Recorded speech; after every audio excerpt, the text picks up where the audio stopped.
Hello friends, स्वागत है आपका आपकी पाठशाला में। फ्रेंड्स, जैसा कि आप सबको मालूम है, हम सॉल्व कर रहे हैं एजुटेरिया का प्रैक्टिस सेट जो कि बिहार एसआई के लिए है। फ्रेंड्स, अभी तक हमने टोटल 8 लेक्चर कंप्लीट कर लिए हैं, यानी 8 सेट कंप्लीट कर लिए हैं। आज हम सेट 9 सॉल्व करेंगे। यदि आपने पिछले लेक्चर नहीं देखे हैं तो चैनल पर जाइए और प्लेलिस्ट बनी हुई है, प्लेलिस्ट में जाके आप सारे वीडियो को वॉच कर सकते हैं। चलिए आज का वीडियो स्टार्ट कर लेते हैं। सेट 9 आज हम सॉल्व करने वाले हैं। तो चलिए अपना पहला क्वेश्चन देखते हैं। आज का पहला क्वेश्चन है, हड़प्पा काल का इनमें से कौन सा नगर 3 भागों में विभाजित था। हड़प्पा काल का कौन सा नगर है जो 3 भागों में विभाजित था, ये आपको बताना है। आपका सही आंसर हो जाएगा ऑप्शन डी, धौलावीरा। जी हाँ फ्रेंड्स, धौलावीरा जो कि गुजरात के कच्छ में है, यहाँ पर एक उन्नत जल प्रबंधन व्यवस्था भी थी हड़प्पा काल में, और यह 3 भागों में विभाजित था। ये आपको याद रखना है। चलिए अगला क्वेश्चन देखते हैं। निम्न में से सही सुमेलित है। 3 ऑप्शन दिए हुए हैं और आपको बताना है कि इनमें से कौन से हैं जो सही सुमेलित हैं। नासिक अभिलेख, गौतमी बलश्री, बिल्कुल सही सुमेलित है। जूनागढ़ अभिलेख, रुद्रदमन, ये भी सही सुमेलित है। एहोल अभिलेख, पुलकेशिन द्वितीय, ये भी बिल्कुल सही सुमेलित है। इसलिए आपका सही आंसर हो जाएगा ऑप्शन डी, इनमें से सभी। चलिए अगला क्वेश्चन देखते हैं। क्वेश्चन नंबर 3 है, तृतीय बौद्ध संगीति का आयोजन किसकी अध्यक्षता में संपन्न हुआ था। फ्रेंड्स, जैसा कि आप सबको मालूम होगा कि कुल 4 बौद्ध संगीतियां हैं जिनका आयोजन किया गया था, और आपसे तीसरी के बारे में पूछा जा रहा है कि तीसरी बौद्ध संगीति का आयोजन जो है उसकी अध्यक्षता किसने की थी। तो आपका सही आंसर हो जाएगा ऑप्शन सी, मोगलीपुत्र तिस्स। तीसरी बौद्ध संगीति जो है वो अशोक के शासनकाल में संपन्न हुई थी 255 ईसा पूर्व में। कब हुई थी? 255 ईसा पूर्व में, और इसकी अध्यक्षता की थी मोगलीपुत्र तिस्स ने। चलिए अगला क्वेश्चन देखते हैं। क्वेश्चन नंबर 4 है, सिकंदर के संबंध में कौन सा कथन सत्य है। सिकंदर के संबंध में कौन सा कथन सत्य है, ये आपको बताना है। पहला ऑप्शन है, इसका जन्म 356 ईसा पूर्व में हुआ था। बिल्कुल सही है, सिकंदर का जन्म जो है वो 356 ईसा पूर्व में हुआ था। अगला है, इन्होंने यानी सिकंदर ने भारत विजय अभियान 326 ईसा पूर्व में प्रारंभ किया। बिल्कुल सही है, ये भी ऑप्शन आपका सही हो जाएगा। तीसरा ऑप्शन है, सिकंदर की मृत्यु 323 ईसा पूर्व में बेबीलोन में हुई थी। ये भी सही हो जाएगा। तीनों ऑप्शन बिल्कुल सही हैं, इसलिए आपका सही आंसर हो जाएगा ऑप्शन सी ऑप्शन बिल्कुल सही है। चलिए अगला क्वेश्चन देखते हैं। क्वेश्चन नंबर 5 है, पहली बार भारत पर आक्रमण करने वाला मुस्लिम कौन था। पहली बार भारत पर आक्रमण कब हुआ था, ये आपको पता होना चाहिए, और किसके द्वारा यह आक्रमण किया गया था, ये भी मालूम होना चाहिए। फ्रेंड्स, भारत पर पहला जो मुस्लिम आक्रमण है, क्योंकि मुस्लिम आक्रमण के बारे में पूछ रहा है, पहला मुस्लिम आक्रमण 712 ईस्वी में मोहम्मद बिन कासिम के नेतृत्व में हुआ था। ठीक है, मोहम्मद बिन कासिम के नेतृत्व में, इसलिए आपका सही जो ऑप्शन है वो हो जाएगा ऑप्शन सी। ठीक है फ्रेंड्स, एक प्रसिद्ध ग्रंथ है चचनामा, जिसमें अरबों द्वारा सिंध की विजय की जानकारी मिलती है। ठीक है, चचनामा में अरबों द्वारा सिंध के विजय की जानकारी मिलती है, ये भी आपको याद रखना है। चलिए अगला क्वेश्चन देखते हैं।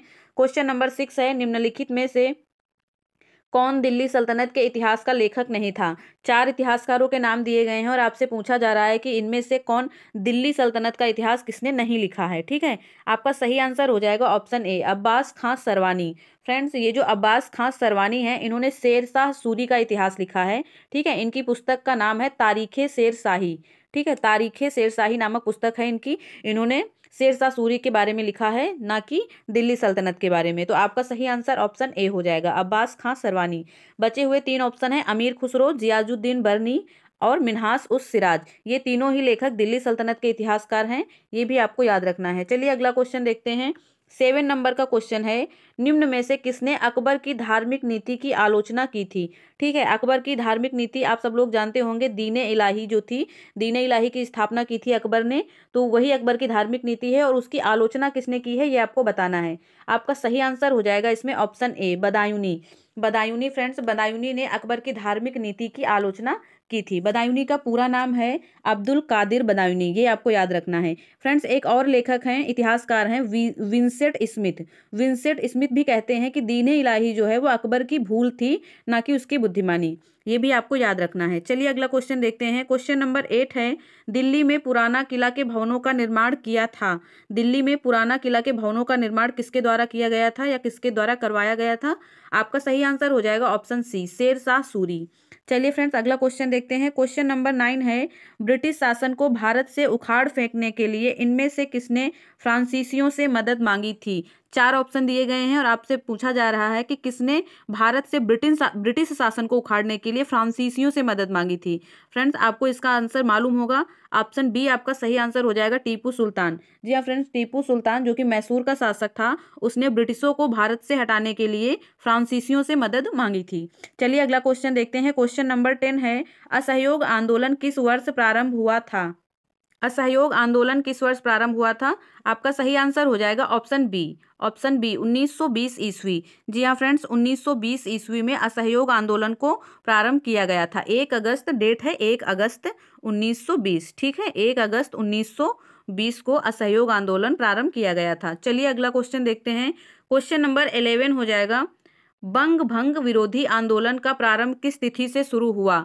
बंग भंग विरोधी आंदोलन का प्रारंभ किस तिथि से शुरू हुआ, ये आपको बताना है। आपका सही आंसर हो जाएगा ऑप्शन बी, 7 अगस्त 1905।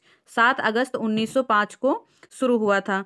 फ्रेंड्स, 7 अगस्त 1905 को शुरू हुआ था और 16 अक्टूबर 1905 को बंगाल विभाजन जो है वो प्रभावी हो गया था। ठीक है, 7 अगस्त से शुरू हुआ और 16 अगस्त को ये प्रभावी हो गया था। चलिए अगला क्वेश्चन देखते हैं। क्वेश्चन नंबर 12 है, भारतीय स्वाधीनता संघर्ष से संबंधित निम्नलिखित घटनाओं को उनके सही क्रम में रखकर सही कूट चुनिए।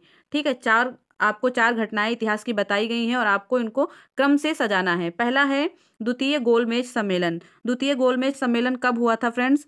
आपको इसकी डेट भी याद रखनी है और सन भी याद रखना है। इसकी डेट है 7 सितंबर 1931। ठीक है, 7 सितंबर 1931 को द्वितीय गोलमेज सम्मेलन हुआ था। ठीक है, दूसरे ऑप्शन में दिया है भारतीय राष्ट्रीय कांग्रेस का कराची अधिवेशन। फ्रेंड्स, कराची अधिवेशन कब हुआ, इसके बारे में बहुत बार क्वेश्चन बना है, ये भी आपको याद रखना है।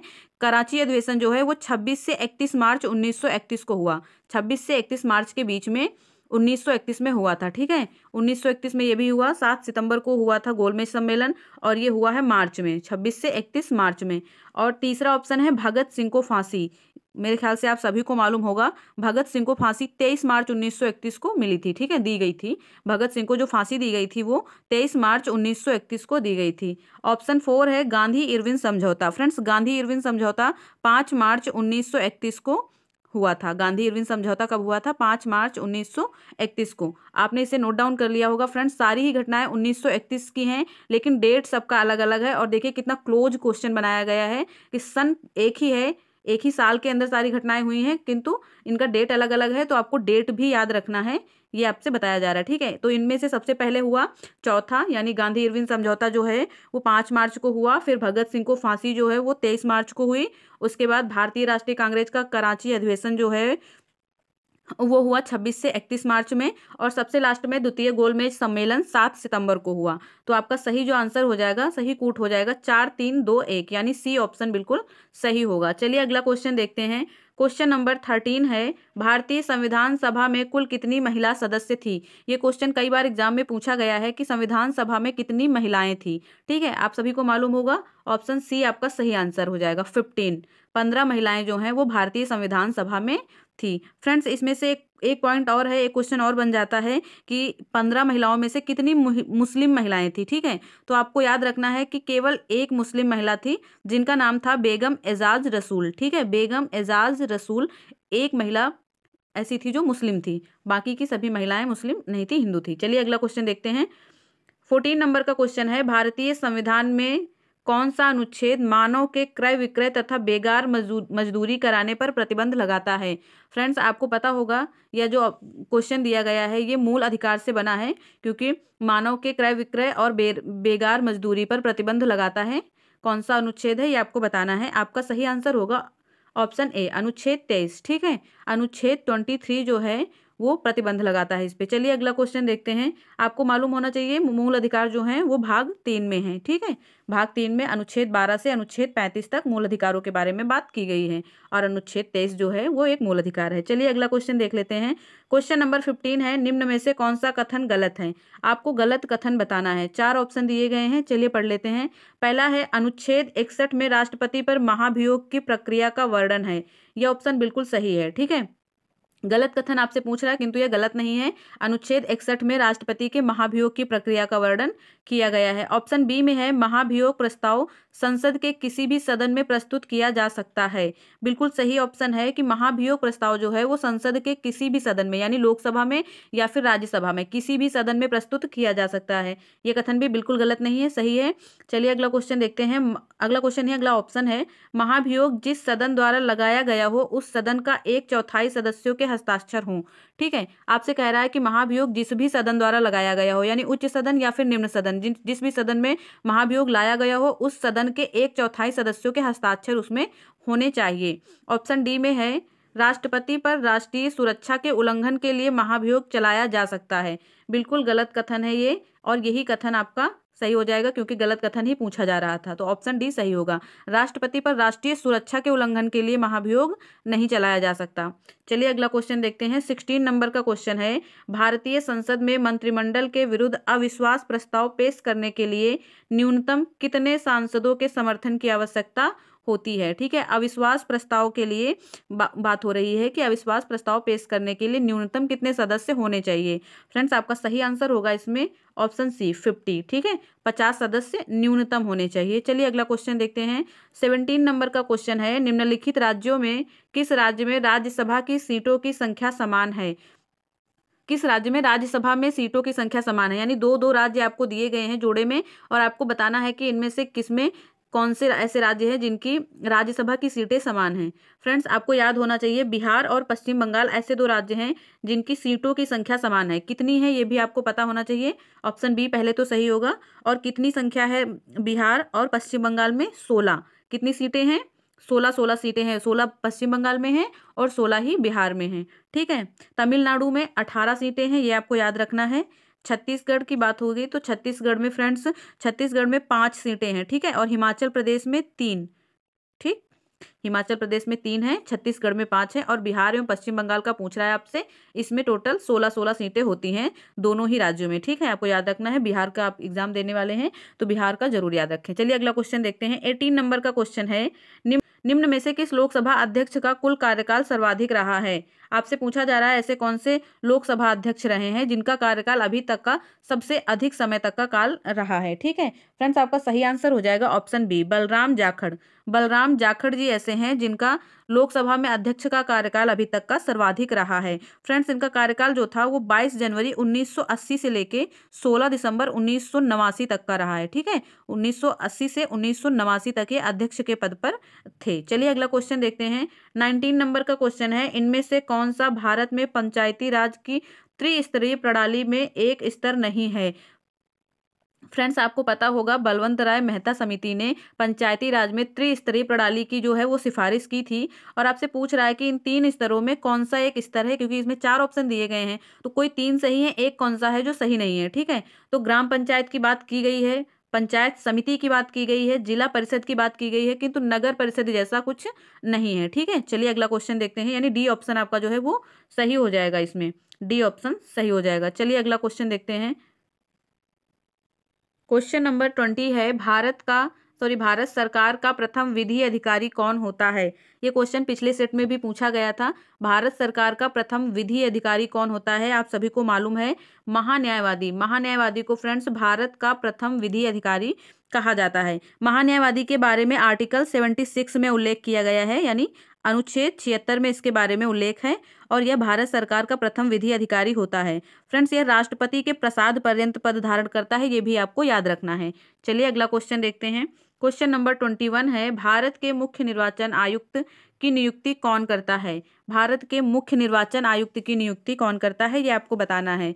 फ्रेंड्स, भारत के मुख्य निर्वाचन आयुक्त की जो नियुक्ति है वो राष्ट्रपति के द्वारा की जाती है। ठीक है फ्रेंड्स, संविधान में भाग 15 में अनुच्छेद 324 से लेके 329 तक जो है वो निर्वाचन आयोग का प्रावधान किया गया है। ठीक है, भाग 15 में अनुच्छेद 324 से 329 तक निर्वाचन संबंधी प्रावधान किए गए हैं।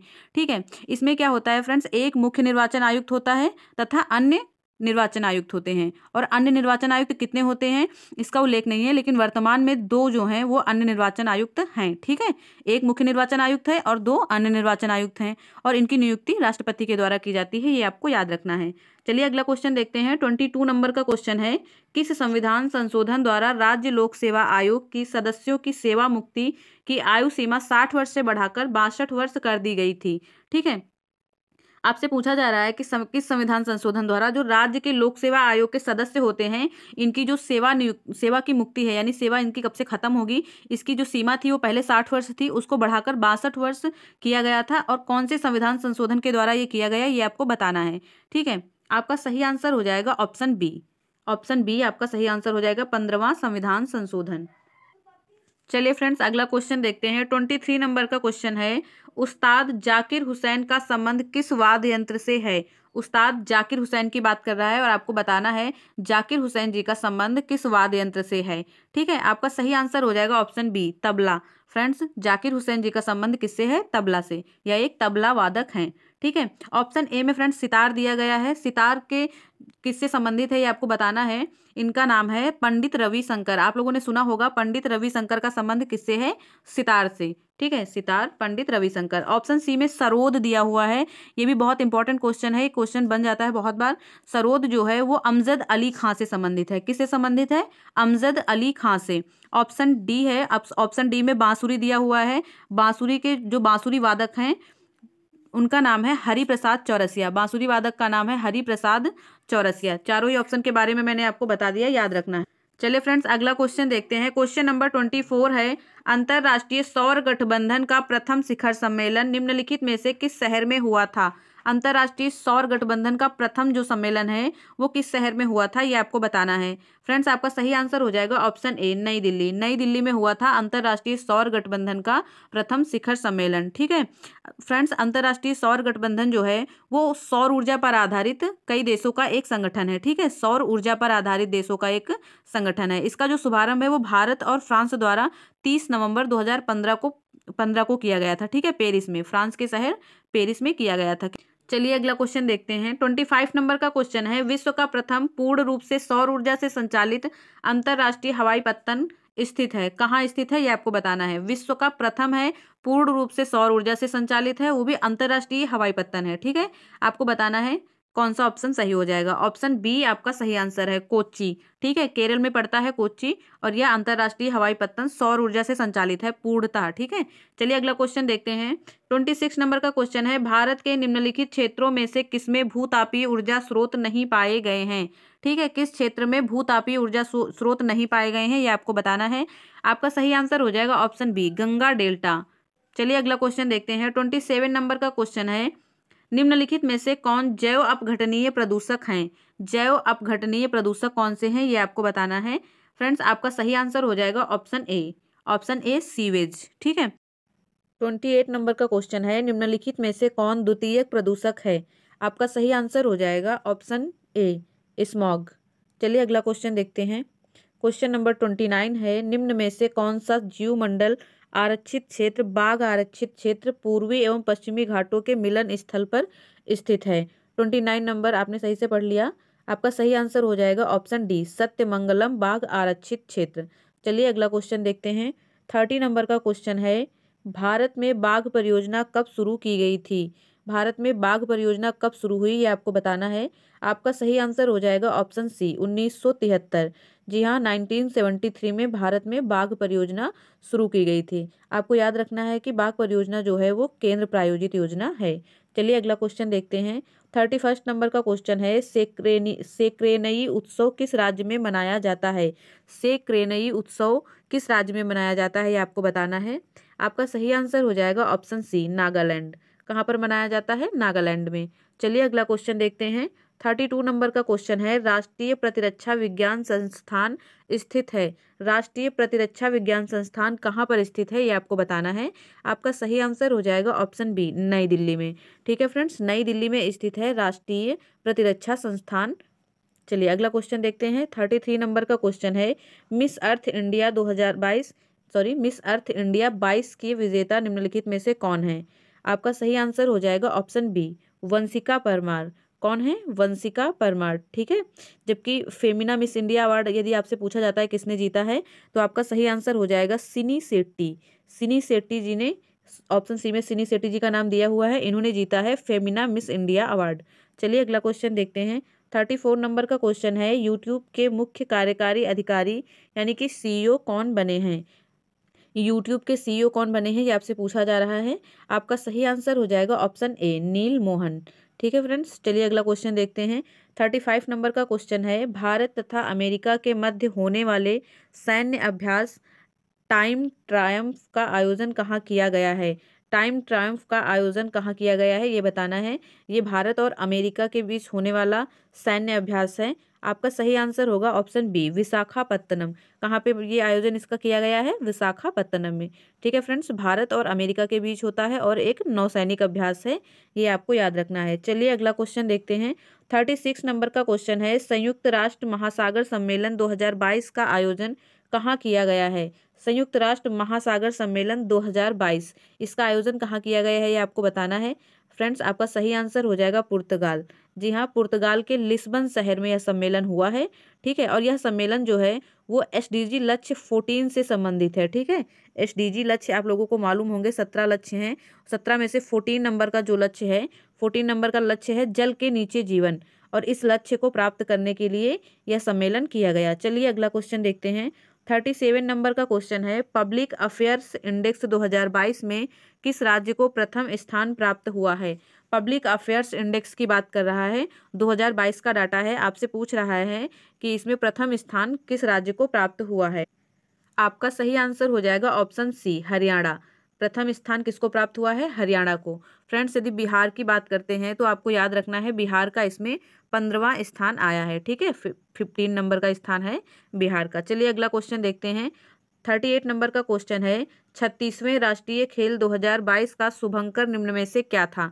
राष्ट्रीय खेल की बात हो रही है, 2022 में 36वें नंबर के राष्ट्रीय खेल हुए हैं और आपसे पूछा जा रहा है कि उसका शुभंकर क्या था। ठीक है, आपका सही आंसर हो जाएगा सावज। सावज जो है ये राष्ट्रीय खेल का शुभंकर था। फ्रेंड्स, आपको याद रखना है राष्ट्रीय खेलों का जो आयोजन है वो गुजरात में किया गया था। चलिए अगला क्वेश्चन देखते हैं। 39 नंबर का क्वेश्चन है, निम्नलिखित राज्यपाल के समूहों में कौन सही सुमेलित नहीं है?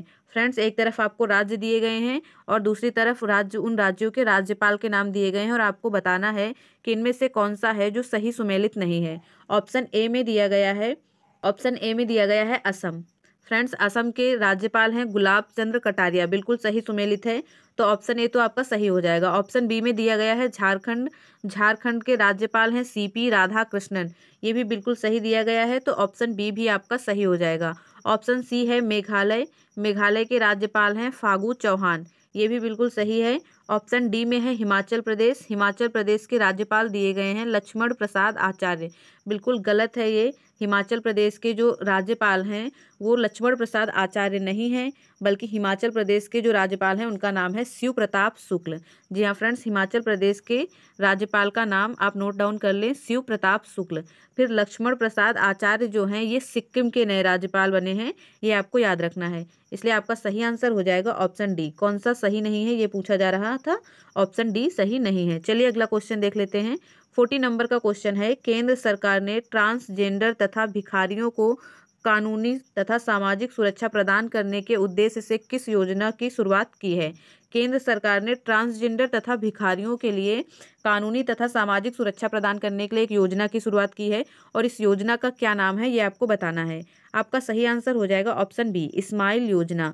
जी हाँ फ्रेंड्स, इंपॉर्टेंट है, स्माइल योजना किससे संबंधित है ये आपको याद रखना है, ट्रांसजेंडर तथा भिखारियों से। चलिए अगला क्वेश्चन देखते हैं। 41 नंबर का क्वेश्चन है, हाल ही में प्रकाशित पुस्तक अंबेडकर अ लाइफ के लेखक कौन हैं? हाल ही में एक पुस्तक प्रकाशित हुई है, नाम है अंबेडकर अ लाइफ। आपको बताना है इसे किसने लिखा है, यानी कि इस पुस्तक के लेखक का नाम आपको बताना है। फ्रेंड्स, आपका सही आंसर हो जाएगा ऑप्शन ए, शशि थरूर। जी हाँ, शशि थरूर जी के द्वारा लिखी गई है अंबेडकर अ लाइफ। चलिए अगले क्वेश्चन की तरफ बढ़ते हैं। 42 नंबर का क्वेश्चन है, भारत के नए चीफ ऑफ डिफेंस स्टाफ यानी CDS कौन बने हैं? भारत के नए CDS कौन बने हैं ये आपको बताना है।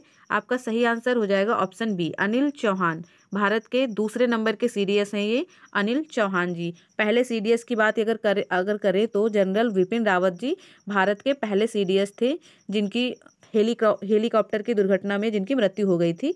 आप लोगों को पता होगा 2021 में। ठीक है, चलिए अगला क्वेश्चन देखते हैं। 43 नंबर का क्वेश्चन है, वन वेब इंडिया 1 उपग्रह को किस प्रक्षेपण यान द्वारा प्रक्षेपित किया गया? वन वेब इंडिया 1 उपग्रह है, इसको किस प्रक्षेपण यान द्वारा प्रक्षेपित किया गया है आपको बताना है।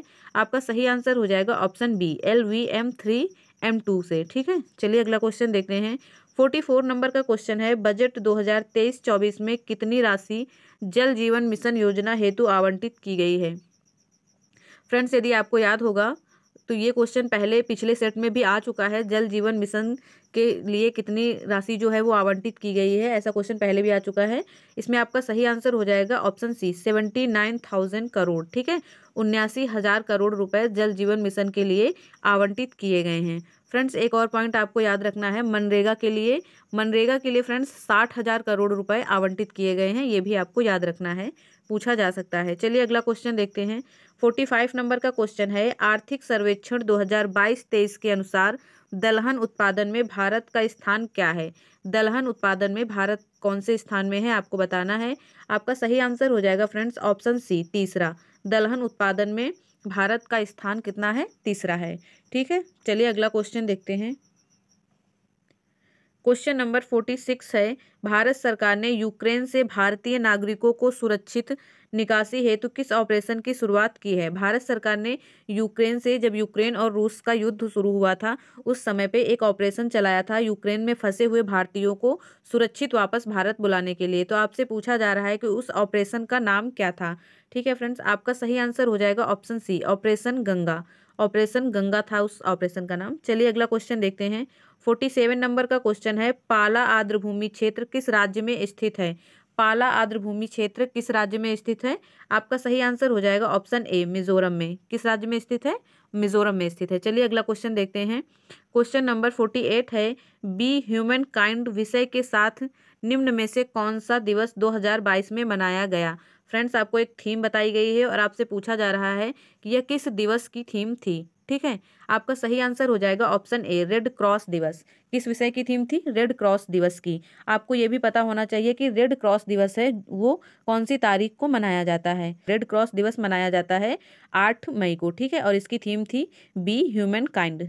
चलिए अगला क्वेश्चन देखते हैं। क्वेश्चन नंबर 49 है, किस देश के केंद्रीय बैंक के साथ भारतीय रिजर्व बैंक करेंसी स्वैप समझौते पर हस्ताक्षर किए हैं? किस देश के केंद्रीय बैंक के साथ भारतीय रिजर्व बैंक ने यानी RBI ने करेंसी स्वैप समझौते पर हस्ताक्षर किए हैं, ये आपको बताना है। आपका सही आंसर हो जाएगा फ्रेंड्स ऑप्शन सी, मालदीव के साथ। भारत ने मालदीव के साथ समझौता किया है, भारतीय रिजर्व बैंक ने। चलिए अगला क्वेश्चन देखते हैं। 50 नंबर का क्वेश्चन है, 22 एकल ग्रैंड स्लैम जीतने वाले विश्व के पहले खिलाड़ी कौन हैं? जी हाँ फ्रेंड्स, 22 ग्रैंड स्लैम जीतने वाले विश्व के पहले खिलाड़ी कौन हैं ये आपको बताना है। आपका सही आंसर हो जाएगा option A, Rafael Nadal. Friends, Rafael Nadal ने अभी तक 22 ग्रैंड स्लैम जीते हैं और यह विश्व के पहले खिलाड़ी बन गए हैं जिन्होंने सबसे ज़्यादा ग्रैंड स्लैम जीते हैं। दूसरे नंबर पे अगर बात करें तो दूसरे नंबर पे आते हैं रोजर फेडरर। ठीक है, रोजर फेडरर ने फ्रेंड्स 20 ग्रैंड स्लैम जीते हैं, 2 ग्रैंड स्लैम से पीछे हैं राफेल नडाल से। तो दूसरे नंबर पे आ जाते हैं रोजर फेडरर और पहले नंबर पे हैं राफेल नडाल। चलिए अगला क्वेश्चन देखते हैं। 51 नंबर का क्वेश्चन है, हाल ही में किस नृत्य को यूनेस्को के अमूर्त सांस्कृतिक विरासत सूची में शामिल करने हेतु नामित किया गया है?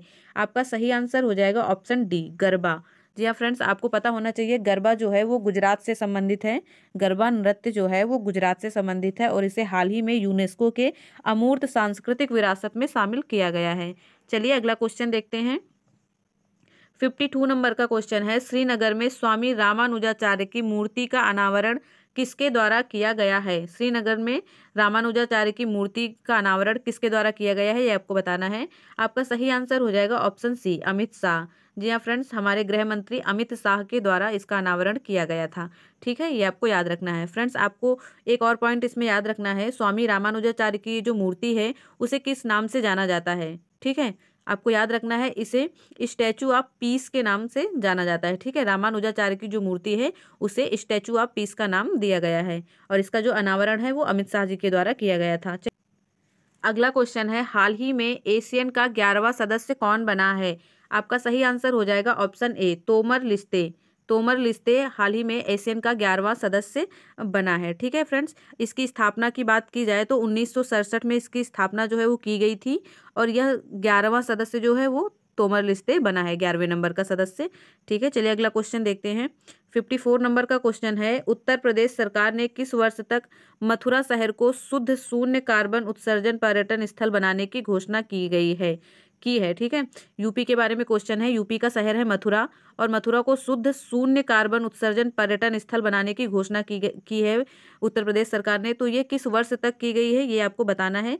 आपका सही आंसर हो जाएगा ऑप्शन सी, 2041 तक। ठीक है, चलिए अगला क्वेश्चन देखते हैं। 55 नंबर का क्वेश्चन है, हाल ही में फिक्की के अध्यक्ष कौन बने हैं? फिक्की, जी हाँ फ्रेंड्स, फिक्की का फुल फॉर्म होता है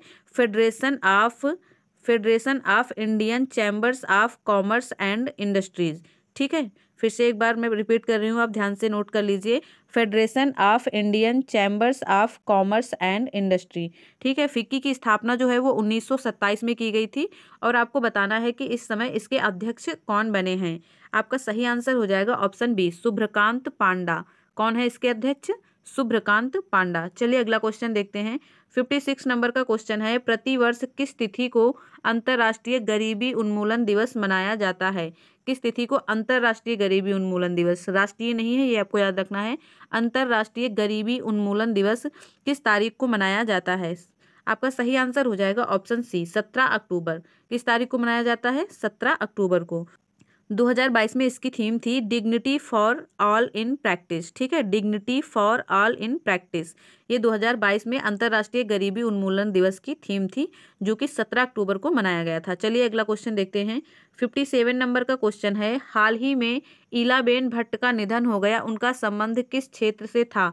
आपको पहले तो नाम याद रखना है, इलाबेन भट्ट। आपका सही आंसर हो जाएगा ऑप्शन डी, सामाजिक कार्यकर्ता। इलाबेन भट्ट एक सामाजिक कार्यकर्ता थी और 88 वर्ष की आयु में इनका निधन हो चुका है। ठीक है, इन्हें 1977 में रमन मैग्सेसे अवार्ड भी दिया गया था, ये भी आपको याद रखना है। ठीक है, 1977 में रमन मैग्सेसे अवार्ड दिया गया था तथा 1986 में इन्हें पद्म विभूषण से भी सम्मानित किया जा चुका है। ये दोनों ही पॉइंट बहुत इंपॉर्टेंट है, आपको याद रखने हैं। चलिए अगला क्वेश्चन देखते हैं। क्वेश्चन नंबर 58 है, किस द्वीप को अग्नि द्वीप के नाम से जाना जाता है? किस द्वीप को अग्नि द्वीप के नाम से जाना जाता है? आपका सही आंसर हो जाएगा ऑप्शन ए, आइसलैंड। आइसलैंड को फ्रेंड्स अग्नि द्वीप के नाम से जाना जाता है और ये जो द्वीप है यह उत्तरी अटलांटिक महासागर में स्थित है, ये भी आपको याद रखना है। चलिए अगला क्वेश्चन देखते हैं। 59 नंबर का क्वेश्चन है, बिहार जलप्रपात किस राज्य में स्थित है? बिहार जलप्रपात किस राज्य में स्थित है? आपका सही आंसर हो जाएगा ऑप्शन ए, राजस्थान। नाम से बिल्कुल कंफ्यूज नहीं होना है, बिहार है, नाम इसका है बिहार, किंतु यह स्थित है राजस्थान में। ठीक है, और एक पॉइंट इसमें याद रखना है, यह जो जलप्रपात है यह टोंस नदी पर स्थित है। ठीक है, और इसकी ऊंचाई लगभग 100 मीटर है। टोंस नदी पर स्थित है और ऊंचाई लगभग 100 मीटर है। चलिए अगला क्वेश्चन देखते हैं। क्वेश्चन नंबर 60 है, किस प्रकार की मिट्टी में आयरन एवं सिलिका की बहुलता होती है? आपको बताना है किस प्रकार की मिट्टी में आयरन एवं सिलिका की मात्रा जो है वो अधिक होती है। आपका सही आंसर हो जाएगा ऑप्शन सी, लाल मिट्टी। जी हाँ फ्रेंड्स, लाल मिट्टी जो होती है इसमें आयरन एवं सिलिका की बहुलता होती है। यह मिट्टी जो होती है वह अम्लीय प्रकार की होती है, यानी अम्लीय प्रकृति की मिट्टी होती है लाल मिट्टी, और इसका जो लाल रंग होता है फ्रेंड्स वह लौह ऑक्साइड के कारण होता है। ठीक है, आपको याद रखना है, लाल मिट्टी का जो लाल रंग होता है वो किसके कारण होता है? लौह ऑक्साइड के कारण। चलिए अगला क्वेश्चन देखते हैं। 61 नंबर का क्वेश्चन है, भारत एवं पाकिस्तान के मध्य सिंधु जल समझौता कब हुआ? आपको बताना है, भारत और पाकिस्तान के मध्य सिंधु जल समझौता किस सन में हुआ था? 1960 में। सही आंसर हो जाएगा ऑप्शन बी, 1960 में हुआ था भारत और पाकिस्तान के बीच सिंधु जल समझौता। फ्रेंड्स, आपको याद रखना है, इस समझौते के अनुसार भारत जो है उसे सिंधु, झेलम तथा चिनाब इन 3 नदियों के पूरे जल में से केवल 20% ही उपयोग करने की इजाज़त है। ठीक है, भारत जो है वो सिंधु, झेलम तथा चिनाब नदियों के पूरे जल का केवल 20% ही उपयोग कर सकता है। चलिए अगला क्वेश्चन देखते हैं। 62 नंबर का क्वेश्चन है, केंद्रीय कपास अनुसंधान केंद्र कहाँ स्थित है? केंद्रीय कपास अनुसंधान केंद्र की बात हो रही है। आपका सही आंसर हो जाएगा ऑप्शन बी, नागपुर। कहाँ पे स्थित है फ्रेंड्स? नागपुर में स्थित है। कुछ और पॉइंट आपको याद रखने हैं, जैसे चावल अनुसंधान केंद्र जो है वो कानपुर में है और दलहन अनुसंधान केंद्र जो है वो भी कानपुर में है। ये दो पॉइंट भी आपको याद रखने हैं। चावल और दाल अनुसंधान केंद्र हैं जो वो कानपुर में स्थित हैं। चलिए अगला क्वेश्चन देखते हैं। 63 नंबर का क्वेश्चन है, बिहार का कौन सा जिला मक्का उत्पादन में अग्रणी है? बिहार की बात की जा रही है और पूछा जा रहा है कि बिहार का कौन सा जिला है जो मक्का के उत्पादन में सबसे आगे है। ठीक है, मक्का के उत्पादन में सबसे आगे है कटिहार। कौन सा जिला है? कटिहार। ठीक है, ऑप्शन ए आपका सही आंसर हो जाएगा। मक्का उत्पादन में अग्रणी राज्य तो कटिहार है, किंतु यदि आपसे चावल उत्पादन में पूछा जाता है तो चावल उत्पादन में बिहार का रोहतास जिला सबसे आगे आएगा, ये आपको याद रखना है। चलिए अगला क्वेश्चन देखते हैं। 64 नंबर का क्वेश्चन है, कोंकण रेलवे ट्रैक पर पहली बार रेल परिचालन कब हुआ? कोंकण रेलवे ट्रैक पर पहली बार रेल परिचालन कब हुआ आपको बताना है। सही आंसर हो जाएगा 1998, ऑप्शन सी सही हो जाएगा। चलिए अगला क्वेश्चन देखते हैं। 65 नंबर का क्वेश्चन है, कोल डैम परियोजना किस राज्य में है? कोल डैम परियोजना किस राज्य में है ये आपको बताना है। सही आंसर हो जाएगा ऑप्शन डी, हिमाचल प्रदेश। किस राज्य में है फ्रेंड्स? हिमाचल प्रदेश में कोल डैम परियोजना। ठीक है, यह परियोजना जो है वो सतलज नदी पर स्थित है, ये भी आपको याद रखना है। फ्रेंड्स कुछ अन्य परियोजनाओं के नाम भी आपको याद रखना चाहिए, जैसे शारदा परियोजना है। शारदा परियोजना फ्रेंड्स उत्तर प्रदेश की परियोजना है, ये आपको याद रखना है। एक और परियोजना है गंगा सागर परियोजना। गंगा सागर परियोजना एमपी की परियोजना है। तुलबुल परियोजना का नाम आप लोगों ने सुना होगा, जो कि जेएनके में है, यानी जम्मू कश्मीर में। तुलबुल परियोजना जम्मू कश्मीर राज्य की परियोजना है। तिलैया परियोजना भी आप लोगों को याद रखनी है। तिलैया परियोजना झारखंड की परियोजना है। एक और परियोजना याद है मुझे, कुंडा परियोजना। कुंडा परियोजना जो है वो भी तमिलनाडु की परियोजना है। ठीक है, कुंडा परियोजना तमिलनाडु की परियोजना है। एक बार मैं रिपीट कर देती हूँ, यदि आपको नोट करना है तो आप नोट कर लें, इंपॉर्टेंट है, एग्जाम में आ सकते हैं। ठीक है, शारदा परियोजना उत्तर प्रदेश से संबंधित है। गंगा सागर परियोजना मध्य प्रदेश से संबंधित है। तुलबुल परियोजना जम्मू कश्मीर से संबंधित है और तिलैया परियोजना झारखंड से संबंधित है। कुंडा परियोजना की बात करें तो कुंडा परियोजना तमिलनाडु से संबंधित है और जो ये कोल डैम परियोजना आपसे पूछी गई है क्वेश्चन में, ये हिमाचल प्रदेश से संबंधित है। चलिए अगला क्वेश्चन देखते हैं। 66 नंबर का क्वेश्चन है, निम्नलिखित में से कौन सी मात्रा और उसकी एसआई इकाई सही रूप से सुमेलित नहीं है? ठीक है, आपको कुछ नाम दिए गए हैं, उनकी एसआई मात्रक दिए गए हैं। आपसे पूछा जा रहा है कि इनमें से कौन सा सही नहीं है। पहला है फ्रीक्वेंसी। फ्रीक्वेंसी जो है उसका मात्रक होता है हर्ट्ज। हर्ट्ज जो है फ्रीक्वेंसी का मात्रक होता है और ये बिल्कुल सही है, बिल्कुल भी गलत नहीं है। तो ये ऑप्शन आपका सही नहीं होगा, क्योंकि आपको सुमेलित नहीं चुनना है। ठीक है, जो गलत है वो चुनना है। ऑप्शन बी में दिया हुआ है प्रेशर। प्रेशर का जो मात्रक होता है वो होता है पास्कल, ये भी बिल्कुल सही है। एक सेकेंड। ऑप्शन सी में दिया हुआ है मैग्नेटिक फ्लक्स। मैग्नेटिक फ्लक्स जो है उसका मात्रक दिया गया है टेस्ला, जो कि गलत हो जाएगा। जो चुंबकीय फ्लक्स होता है यानी मैग्नेटिक फ्लक्स जो होता है उसका जो एसआई मात्रक होता है वो वेबर होता है। ठीक है, वेबर, WB वेबर होता है, ना कि टेस्ला होता है। तो ऑप्शन सी आपका गलत हो जाएगा। ठीक है, चलिए अगला क्वेश्चन देखते हैं। 67 नंबर का क्वेश्चन है, निम्नलिखित गतिविधियों में से किसमें स्थितिज ऊर्जा जो है उसको गतिज ऊर्जा में परिवर्तित किया गया है? चार ऑप्शन दिए गए हैं, चारों को ध्यान से पढ़ते हैं। पहला है एक पेंडुलम का झूलना, दूसरा है एक पटाखे का विस्फोट और तीसरा है एक टार्च का ऑन होना। ठीक है, एक टार्च को ऑन करना। ऑप्शन डी है एक टॉर्च को ऑफ करना। और आपसे पूछा जा रहा है कौन सा ऑप्शन है जिसमें स्थितिज ऊर्जा को गतिज ऊर्जा में परिवर्तित किया गया है। आपका सही आंसर हो जाएगा ऑप्शन ए, एक पेंडुलम का झूलना। इसमें क्या हुआ है फ्रेंड्स, स्थितिज ऊर्जा को गतिज ऊर्जा में परिवर्तित किया गया है। ठीक है फ्रेंड्स, बी ऑप्शन बी में जो दिया गया है एक पटाखे का विस्फोट। एक पटाखे का जो विस्फोट है फ्रेंड्स, इसमें ये हुआ है कि रासायनिक ऊर्जा को ध्वनि ऊर्जा में परिवर्तित किया गया है। ठीक है, रासायनिक ऊर्जा का ध्वनि ऊर्जा में परिवर्तन का उदाहरण होता है एक पटाखे का विस्फोट। ठीक है, ऑप्शन सी में दिया गया है एक टॉर्च को ऑन करना। एक टॉर्च को ऑन करना है तो इसमें एक रासायनिक ऊर्जा को किसमें परिवर्तित किया गया है? रासायनिक ऊर्जा को परिवर्तित किया गया है प्रकाश ऊर्जा में। ठीक है, रासायनिक ऊर्जा को प्रकाश ऊर्जा में परिवर्तित करने का उदाहरण होता है एक टॉर्च को ऑन करना। चलिए अगला क्वेश्चन देखते हैं। 68 नंबर का क्वेश्चन है, निम्नलिखित में से कौन सी भौतिक इकाई एक वस्तु की स्थिर या एक समान गतिशील स्थिति में बदलती है या बदलने का प्रयास करती है? आपका सही आंसर हो जाएगा ऑप्शन ए। ठीक है, बल। बल का मात्रक आप लोगों को पता होगा, न्यूटन होता है। चलिए अगला क्वेश्चन देखते हैं। 69 नंबर का क्वेश्चन है, निम्न में से क्या गुरुत्वाकर्षण के सार्वत्रिक नियम से संबंधित नहीं है? गुरुत्वाकर्षण के सार्वत्रिक नियम से संबंधित क्या नहीं है, ये आपको बताना है। चलिए 4 ऑप्शन दिए गए हैं, इन्हें पढ़ लेते हैं। पहला है वह बल जो हमें पृथ्वी से बांधता है, चंद्रमा और सूर्य के कारण ज्वार, चंद्रमा के चारों ओर पृथ्वी की गति, पृथ्वी के चारों ओर चंद्रमा की गति। इसमें आपसे पूछा जा रहा है कि गुरुत्वाकर्षण के कारण क्या नहीं होता है, ये बताना है। तो गुरुत्वाकर्षण के कारण ये नहीं होता है, चंद्रमा के चारों ओर पृथ्वी की जो गति है वो गुरुत्वाकर्षण के कारण नहीं है, बाकी सारी चीजें जो हैं वो गुरुत्वाकर्षण के कारण हैं, इसलिए ऑप्शन सी आपका सही हो जाएगा। चलिए अगला क्वेश्चन देखते हैं। 70 नंबर का क्वेश्चन है, पानी का क्वथनांक बिंदु है। पानी का क्वथनांक बिंदु क्या होता है, क्या आपको बताना है। आपका सही आंसर हो जाएगा ऑप्शन सी 100 डिग्री सेल्सियस। ठीक है, 100 डिग्री सेल्सियस जो है वो पानी का क्वथनांक बिंदु होता है, जबकि ऑप्शन ए में दिया हुआ है 0 डिग्री सेल्सियस। 0 डिग्री सेल्सियस पानी का हिमांक बिंदु होता है। ठीक है, पानी का हिमांक बिंदु होता है 0 डिग्री सेल्सियस। और ऑप्शन बी में 4 डिग्री सेल्सियस दिया है, यानी 4 डिग्री सेल्सियस पर पानी का घनत्व तो सबसे अधिक होता है तथा आयतन जो होता है वो सबसे कम होता है। ये 3 पॉइंट आपको पानी के विषय में याद रखने हैं। क्वथनांक बिंदु तो होता है 100 डिग्री सेल्सियस, जो कि क्वेश्चन में पूछा गया है। 0 डिग्री सेल्सियस पूछा जाता है तो ये हिमांक बिंदु होता है। यदि 4 डिग्री सेल्सियस की बात की जाए तो इस पर जो होता है पानी का घनत्व तो सबसे अधिक होता है तथा आयतन इस पर सबसे कम होता है। ठीक है, चलिए अगला क्वेश्चन देखते हैं। 71 नंबर का क्वेश्चन है, निम्नलिखित में से किस विद्युत चुम्बकीय तरंग की तरंग दैर्ध्य सबसे कम होती है? किस विद्युत चुम्बकीय तरंग की तरंग दैर्ध्य सबसे कम होती है, ये आपको बताना है।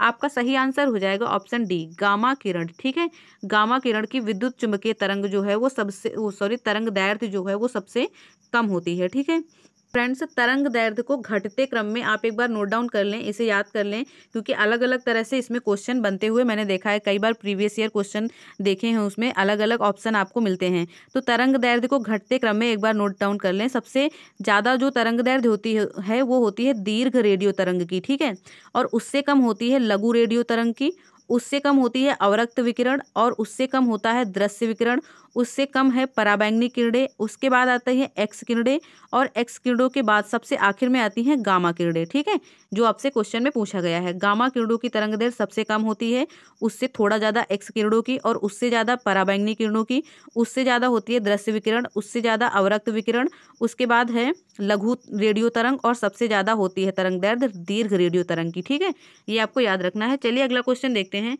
72 नंबर का क्वेश्चन है, आभासी और सीधा प्रतिबिंब के लिए दर्पण का आवर्धक कैसा होना चाहिए? ठीक है, आभासी और सीधा प्रतिबिंब दिखाई दे, इसके लिए दर्पण का आवर्धक कैसा होना चाहिए, ये आपसे पूछा जा रहा है। आपका सही आंसर हो जाएगा ऑप्शन बी, धनात्मक। कैसा होना चाहिए? धनात्मक होना चाहिए। चलिए अगला क्वेश्चन देखते हैं। 73 नंबर का क्वेश्चन है, उद्योगों और वाणिज्य प्रतिष्ठानों में उपयोग की जाने वाली ऊर्जा को आमतौर पर दर्शाया जाता है।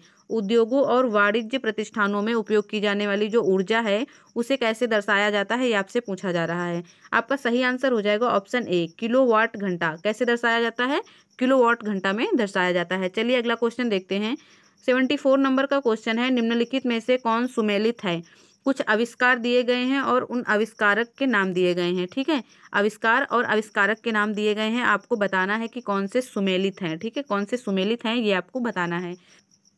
चलिए देख लेते हैं। ऑप्शन ए में दिया गया है टेलीफोन। टेलीफोन के जो आविष्कारक हैं उनका नाम है ग्राहम बेल। बिल्कुल सही है, ये ग्राहम बेल ने टेलीफोन का आविष्कार किया था। ऑप्शन बी में डायनमो दिया गया है। डायनमो के आविष्कारक हैं माइकल फैराडे। ऑप्शन बी भी बिल्कुल सही है, डायनमो के आविष्कारक हैं माइकल फैराडे। ऑप्शन सी में चेचक का टीका दिया हुआ है। फ्रेंड्स, यदि आपने पिछला लेक्चर देखा है तो उसमें क्वेश्चन आया था चेचक का टीका, और इनके जो आविष्कारक का नाम है वो है एडवर्ड जेनर। इनका आविष्कार किसने किया था? चेचक के टीके का आविष्कार किसने किया था? एडवर्ड जेनर ने। तीसरा ऑप्शन भी बिल्कुल सही है, और आपसे सही सुमेलित पूछा था तो आपके सभी ऑप्शन सही सुमेलित हैं। ठीक है, सही आंसर कौन सा हो जाएगा? Option D. चलिए अगला क्वेश्चन देखते हैं। 75 नंबर का क्वेश्चन है, एक H2O अणु में उपस्थित हाइड्रोजन की प्रतिशत कितनी है? एक H2O अणु में उपस्थित हाइड्रोजन का प्रतिशत कितना है, ये आपको बताना है। आपका सही आंसर हो जाएगा ऑप्शन सी। ठीक है, 11.11%। कितना है? 11.11%। फ्रेंड्स, जल तथा ऑक्सीजन का जो अनुपात होता है, वो 1:8 का अनुपात होता है। हाइड्रोजन में जल और हाइड्रोजन को जो अनुपात होता है यानी H तथा O का जो अनुपात होता है तो वो 1:8 का अनुपात होता है। ठीक है, ये आपको याद रखना है। चलिए अगला क्वेश्चन देखते हैं। 76 नंबर का क्वेश्चन है, निम्नलिखित में से कौन सा कथन गलत है। 4 कथन दिए गए हैं और आपसे पूछ रहा है कि इनमें से कौन सा कथन है जो गलत है। ऑप्शन ए है अधातुएं धनायन होती हैं। अधातुएं जो हैं वो धनायन होती हैं। ऑप्शन बी में कह रहा है अधातुएं विद्युत का कुचालक होती हैं। और ऑप्शन सी में कह रहा है अधातुएं ऋणायन बनाती हैं। ठीक है, और ऑप्शन डी में अधातुएं अम्लीय ऑक्साइड बनाती हैं। 4 ऑप्शन हो गए, आपको बताना है कि कौन सा ऑप्शन जो है वो आपका सही हो जाएगा। आपका सही आंसर हो जाएगा ऑप्शन ए। ऑप्शन ए है जो गलत कथन है। ठीक है, गलत कथन आपको बताना था। गलत है अधातुएं धनायन बनाती हैं, ये बिल्कुल गलत है, इसीलिए आपका ऑप्शन ए सही हो जाएगा। बाकी तीनों कथन बिल्कुल सही हैं। ठीक है, चलिए अगला क्वेश्चन देखते हैं। 77 नंबर का क्वेश्चन है, परमाणु बल सिद्धांत को किसने प्रतिपादित किया। परमाणु बल का सिद्धांत किसने प्रतिपादित किया ये आपको बताना है। आपका सही आंसर हो जाएगा ऑप्शन सी, हिदेकी युकावा। किसने प्रतिपादित किया था फ्रेंड्स? हिदेकी युकावा ने। ठीक है, ऑप्शन ए में फ्रेंड्स जे थॉमसन का नाम दिया गया है। जे थॉमसन ने इलेक्ट्रॉन की खोज की थी, आपको पता होगा। ठीक है, ऑप्शन बी में एस.एन. बोस का नाम दिया गया है। एस.एन. बोस ने फ्रेंड्स बोसॉन कण की खोज की थी। ठीक है, बोसॉन कण की खोज किसने की थी? एस.एन. बोस ने। ऑप्शन डी में जे.सी. बोस दिया गया है। जे.सी. बोस ने किस्कोग्राफ की खोज की थी। आप लोगों को पता होगा जे.सी. बोस ने किस्कोग्राफ की खोज की थी। ये तीनों चारों पॉइंट आपको अच्छे से याद रखने हैं। चलिए अगला क्वेश्चन देखते हैं। 78 नंबर का क्वेश्चन है, म्यूरिएटिक अम्ल को अन्य किस नाम से जाना जाता है।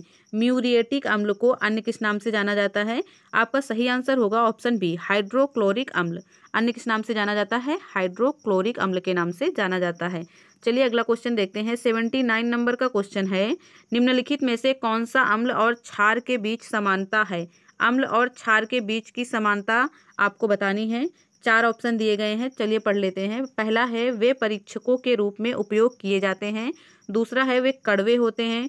तीसरा है उसका पीएच मान 7 से कम होता है। उसका मतलब अम्ल और क्षार के बीच की समानता की बात हो रही है। ठीक है, ऑप्शन डी है अम्ल या क्षार को जल में मिलाने की प्रक्रिया ऊष्माक्षेपी होती है। आपको बताना है कि अम्ल और क्षार के बीच समानता कौन सी होती है। ठीक है, 79 नंबर में आपका सही आंसर हो जाएगा ऑप्शन डी, अम्ल या क्षार को जल में मिलाने की प्रक्रिया ऊष्माक्षेपी होती है। ये ऑप्शन आपका बिल्कुल सही हो जाएगा। ठीक है, डी ऑप्शन सही हो जाएगा। चलिए अगला क्वेश्चन देखते हैं। 80 नंबर का क्वेश्चन है, लैंथेनाइड्स और एक्टिनाइड्स तत्व को क्या कहा जाता है। फिर से पढ़ लीजिए, लैंथेनाइड्स और एक्टिनाइड्स तत्व जो होते हैं उनको क्या कहा जाता है। आपका सही आंसर होगा ऑप्शन ए, आंतरिक संक्रमण तत्व। क्या कहते हैं फ्रेंड्स? आंतरिक संक्रमण तत्व कहते हैं। ऑप्शन ए सही हो जाएगा। चलिए अगला क्वेश्चन देखते हैं। 81 नंबर का क्वेश्चन है, किसी आवर्त में परमाणु क्रमांक में वृद्धि होने पर क्या होता है। क्वेश्चन है, किसी आवर्त में परमाणु क्रमांक में वृद्धि होने पर क्या होता है। क्या होता है? इसका धात्विक जो गुण होता है उसमें कमी होती है। ठीक है, धात्विक गुण में कमी होती है। चलिए अगला क्वेश्चन देखते हैं। ऑप्शन बी है, sorry option A, question number 82 है, पादप कोशिका की कोशिका भित्ति किससे बनी होती है। पादप कोशिका की जो कोशिका भित्ति होती है वो किसकी बनी होती है, ये आपसे पूछा जा रहा है। फ्रेंड्स बहुत ही कॉमन क्वेश्चन है, लगभग सभी एग्जामों में पूछ ही लिया जाता है, इसलिए आपको अच्छे से याद रखना है। इसका सही आंसर जो हो जाएगा वो होगा बी और सी दोनों। ठीक है, क्योंकि पेक्टिन और सेल्यूलोज दोनों की बनी होती है। ऑप्शन बी तथा सी जो है वो सही होगा, यानी डी होगा आंसर इसका। क्या हो जाएगा? डी। चलिए अगला क्वेश्चन देखते हैं। 83 नंबर का क्वेश्चन है, फलों में मीठेपन के लिए कौन सी शर्करा उत्तरदायी होती है। फल में मीठापन होता है नेचुरली, आपको बताना है कि वो जो मीठापन होता है उसके लिए कौन सी शर्करा उत्तरदायी होती है। ठीक है, आपका सही आंसर हो जाएगा ऑप्शन डी, फ्रक्टोज। कौन सी शर्करा उत्तरदायी होती है? फ्रक्टोज। ठीक है, ऑप्शन डी सही हो जाएगा।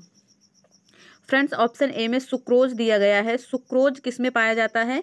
आप लोगों को पता होगा, सुक्रोज जो है वो गन्ने में पाया जाता है। ठीक है, गन्ना होता है ना, गन्ने में सुक्रोज पाया जाता है। ठीक है, ऑप्शन बी में दिया हुआ है मल्टोज।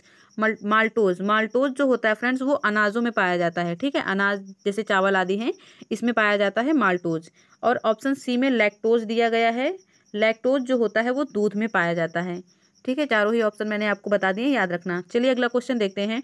निम्नलिखित में से कौन सा रोग एक आनुवंशिक विकार है। जेनेटिक रोग है चारों में से कौन सा, ये आपको बताना है। आपका सही आंसर हो जाएगा ऑप्शन डी, थैलेसेमिया। ठीक है, थैलेसेमिया एक जेनेटिक रोग है यानी आनुवंशिक रोग है। चलिए अगला क्वेश्चन देखते हैं। 85 नंबर का क्वेश्चन है, जीवों के वैज्ञानिक नामकरण की द्विनाम पद्धति किसके द्वारा शुरू की गई थी। ठीक है, जीवों के वैज्ञानिक नामकरण की द्विनाम पद्धति है जो वो किसके द्वारा शुरू की गई थी, आपको बताना है।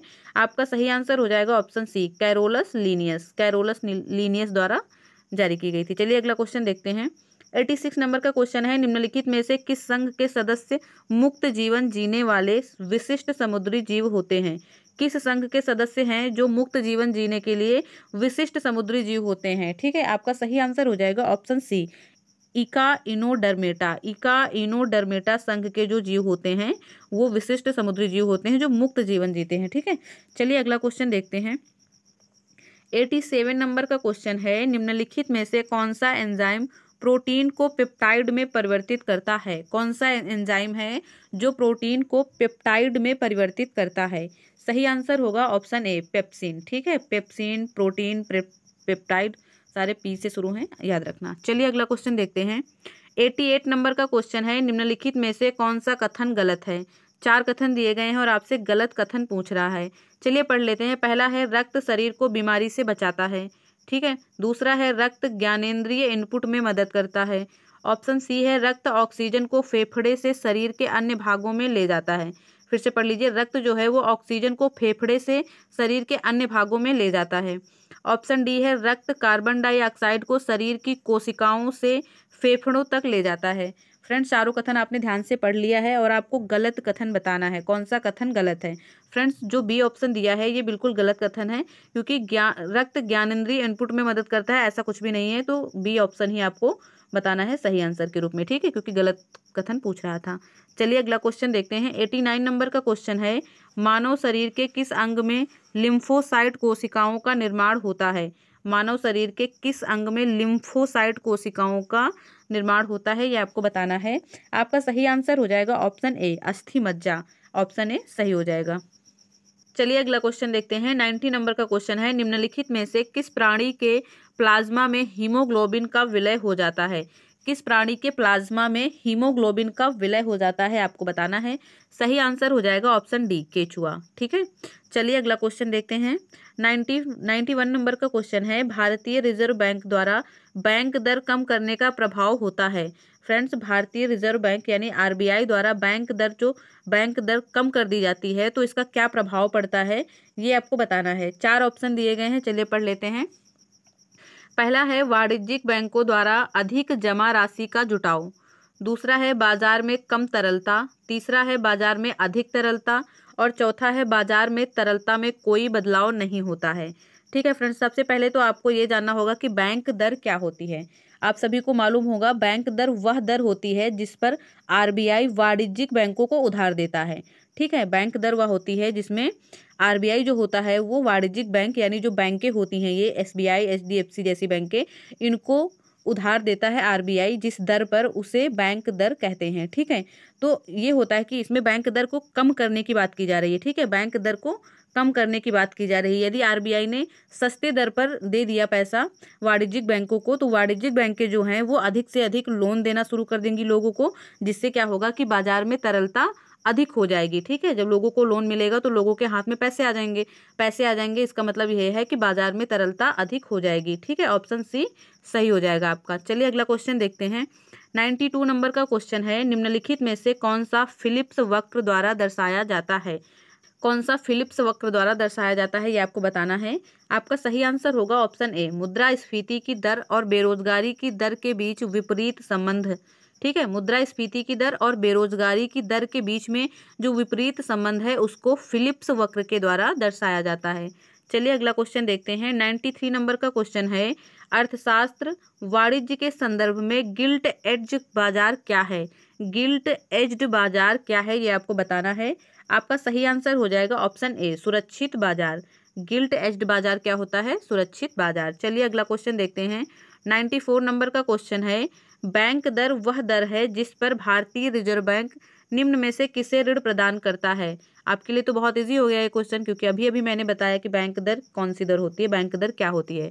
देखो कह रहा है कि जिस पर भारतीय रिजर्व बैंक यानी आरबीआई किसे ऋण प्रदान करता है। आरबीआई किसे ऋण प्रदान करता है, अभी मैंने बताया वाणिज्यिक बैंकों को। ठीक है, किसे ऋण प्रदान करता है, वाणिज्यिक बैंकों को। ऑप्शन बी सही हो जाएगा। चलिए अगला क्वेश्चन देखते हैं।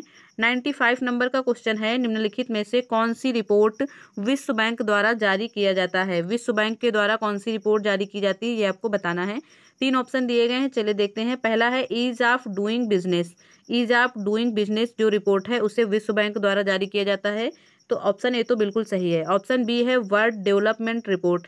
ऑप्शन बी भी सही हो जाता है, क्योंकि वर्ल्ड डेवलपमेंट रिपोर्ट भी विश्व बैंक यानी वर्ल्ड बैंक द्वारा जारी की जाती है। ऑप्शन सी है ग्लोबल इकोनॉमिक प्रोस्पेक्टस। ये भी वर्ल्ड बैंक द्वारा जारी किया जाता है, यानी सभी ऑप्शन आपके सही हो जाएंगे। ठीक है, चलिए अगला क्वेश्चन देखते हैं। फ्रेंड्स 96 नंबर का क्वेश्चन, यानी कि 96 से 100 तक के क्वेश्चन जो हैं वो मैथ के क्वेश्चन होते हैं। आप सबको मालूम है, आपने अगर ये पिछले लेक्चर देखे हैं तो आपको मालूम होगा कि जो 5 क्वेश्चन होते हैं वो मैथ के होते हैं लास्ट में, और आपको इन्हें अपने आप से सॉल्व करना होता है। सॉल्व करने के बाद अपना आंसर जो है वो कमेंट में टाइप करके आपको बताना होता है। फिर मैं आपको बता दूंगी कि आपने सही सॉल्व किया है या सही नहीं किया है। ठीक है, आप स्क्रीनशॉट ले लीजिए और अपने आप से सॉल्व कीजिएगा। 97 नंबर का क्वेश्चन, 98 नंबर का क्वेश्चन, और ये रहा 99 नंबर, और इसके बाद ये लास्ट 100 नंबर का क्वेश्चन। फ्रेंड्स यदि आपने वीडियो को यहाँ तक देख लिया है तो वीडियो को लाइक कर दीजिएगा प्लीज़, और चैनल को भी सब्सक्राइब कर लीजिए। मिलते हैं नेक्स्ट वीडियो में।